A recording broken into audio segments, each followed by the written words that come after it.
LSD, Psilocybin, Mescalin und Ayahuasca. Alles gefährliche Drogen, oder?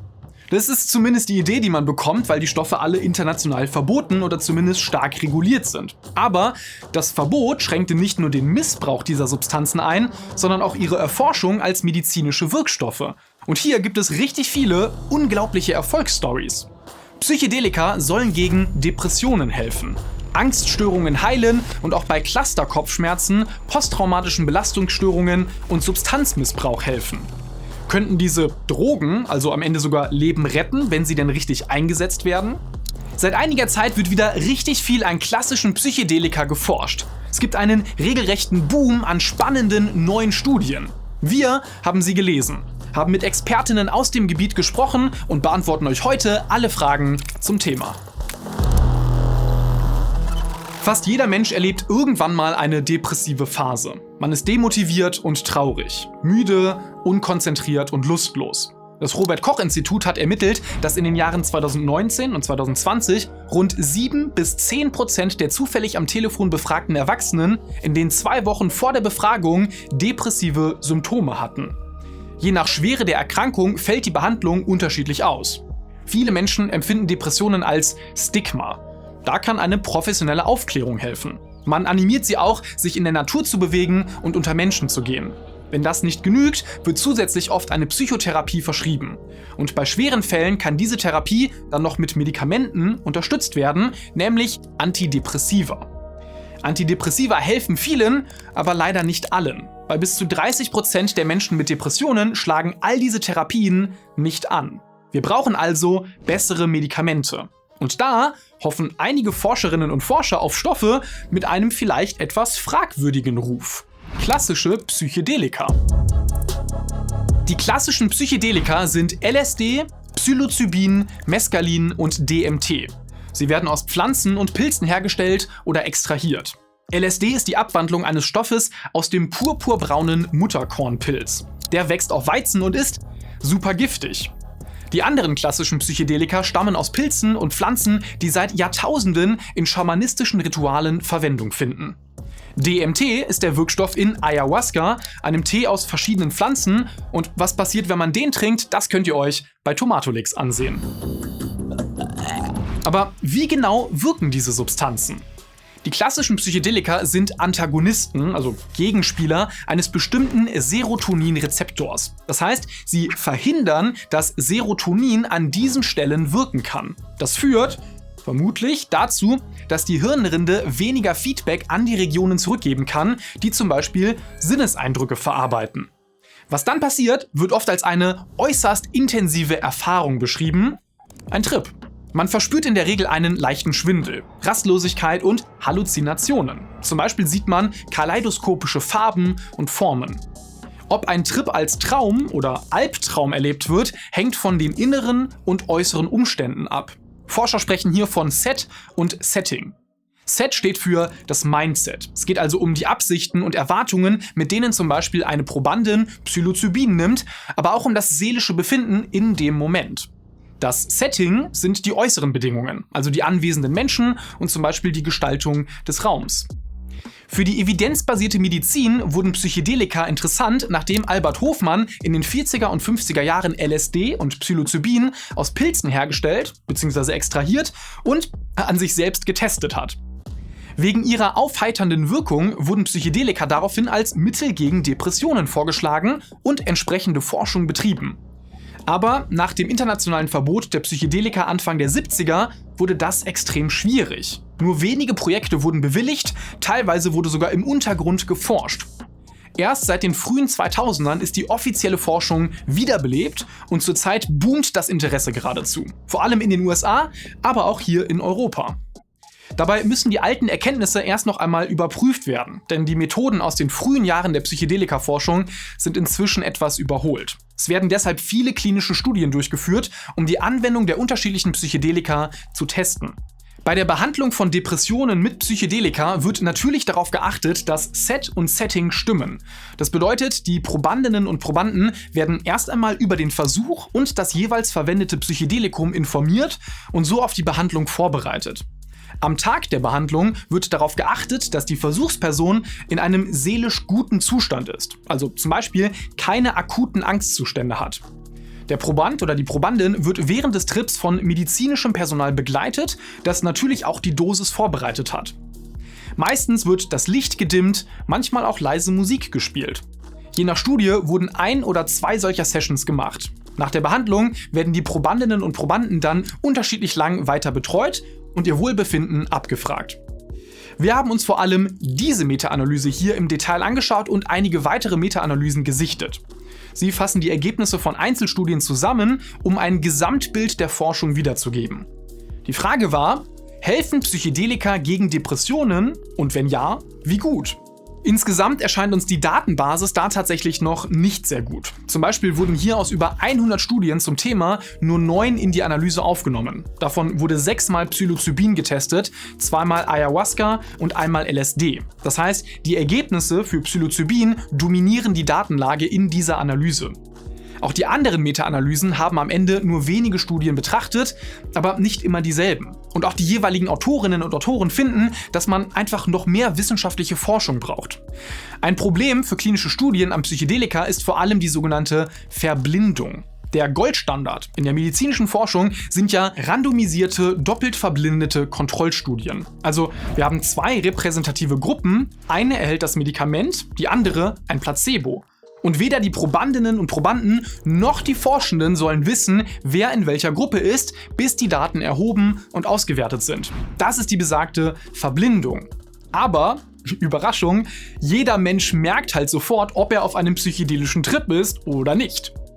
Ein zweites Problem ist der sogenannte Publikationsbias. Es werden eher klar positive Ergebnisse veröffentlicht als negative oder unklare Ergebnisse. Aber all diese Probleme mit der Forschung haben die Autorinnen und Autoren der Meta-Analysen so gut wie möglich berücksichtigt.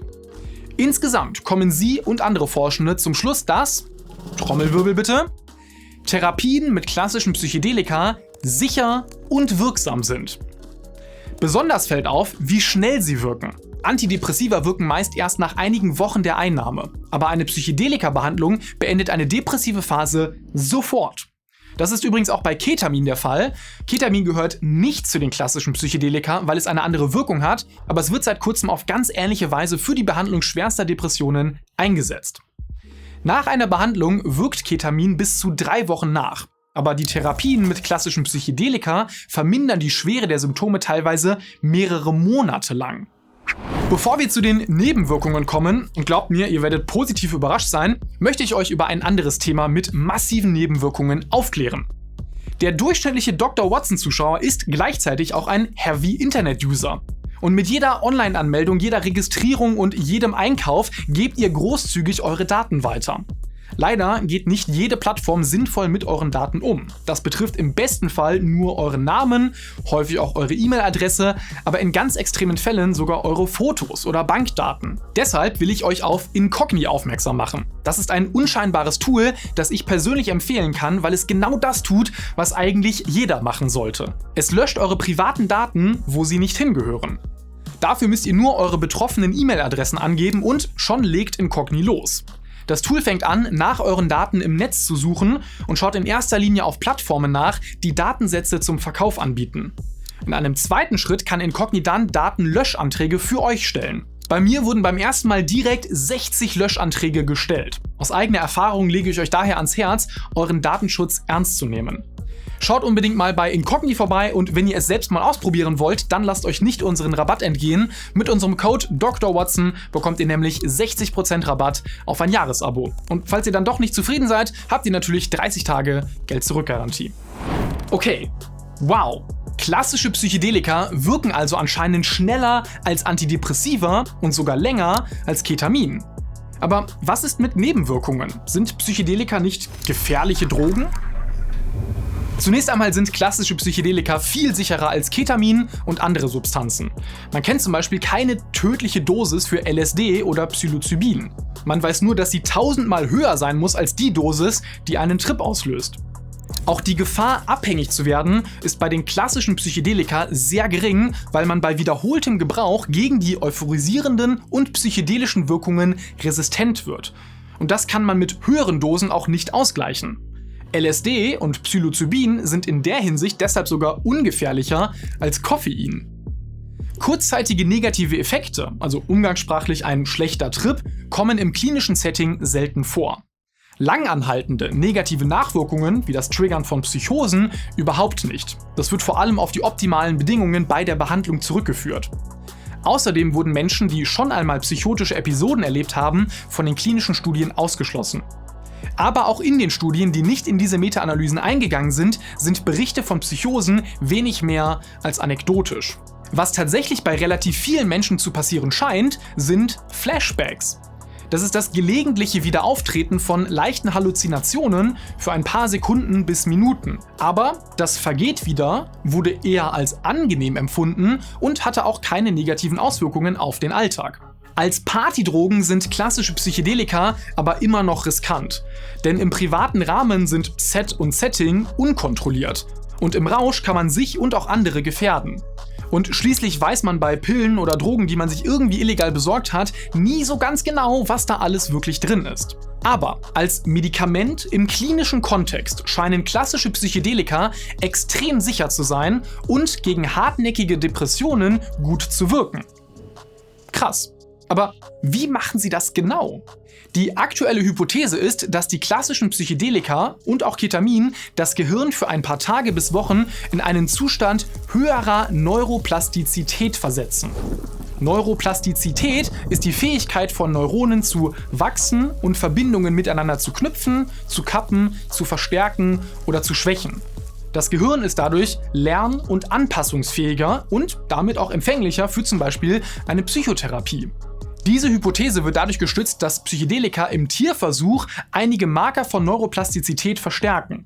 Solche Versuche kann man bei Menschen aber nicht so einfach machen, deshalb ist die Evidenz da auch noch nicht so ganz klar. Die Forschung soll übrigens auch klären, ob die psychedelische Erfahrung wirklich notwendig für den Effekt ist. Es wäre ja denkbar, dass man die Neuroplastizität auch ohne die psychedelische Erfahrung erhöhen kann. Dann könnte man vielleicht wirksame Medikamente entwickeln, die die Psychotherapie unterstützen, ohne gleichzeitig als Partydroge zu fungieren. Auch für Menschen mit Angststörungen und posttraumatischer Belastungsstörung wäre das von Vorteil, weil sie ein höheres Risiko haben, bei einem psychedelischen Trip negative Erfahrungen zu machen. Ich würde davon ausgehen, dass klassische Psychedelika in Zukunft die Therapien für Depressionen ergänzen werden. Es gibt inzwischen schon einzelne Forschungsgruppen und auch erste Praxen, die Sondergenehmigungen bekommen haben, um mit klassischen Psychedelika arbeiten zu dürfen. Ansonsten bleiben diese Substanzen in Deutschland aber erst einmal verboten. Im klinischen Zusammenhang haben sich vor allem LSD und Psilocybin als sehr sicher bewiesen. Außerdem scheinen sie eine erstaunliche Wirksamkeit bei der Behandlung von Depressionen und Angststörungen zu haben. Und auch bei Clusterkopfschmerzen, posttraumatischer Belastungsstörung und Substanzmissbrauch gibt es wohl vielversprechende Ergebnisse. Dass alle Substanzen dieser Gruppe gleich für so viele Einsatzgebiete die perfekte Lösung sein sollen, das klingt aber dann doch etwas zu gut, um wahr zu sein. Das finden auch viele der Forscherinnen und Forscher und genau deshalb braucht es eben mehr gute klinische Studien. Und auch die Grundlagenforschung zur Neuroplastizitätshypothese dürfte sich lohnen. Denn sie könnte zur Entwicklung ganz neuer, effektiver Medikamente führen, die vielleicht nicht die Erkrankungen direkt heilen, aber zumindest die Psychotherapie effektiver machen können. Alles mega spannend. Wir halten euch hier natürlich auf dem Laufenden. Abonniert gerne den Kanal, um das nicht zu verpassen. Und bis dahin, bleibt neugierig.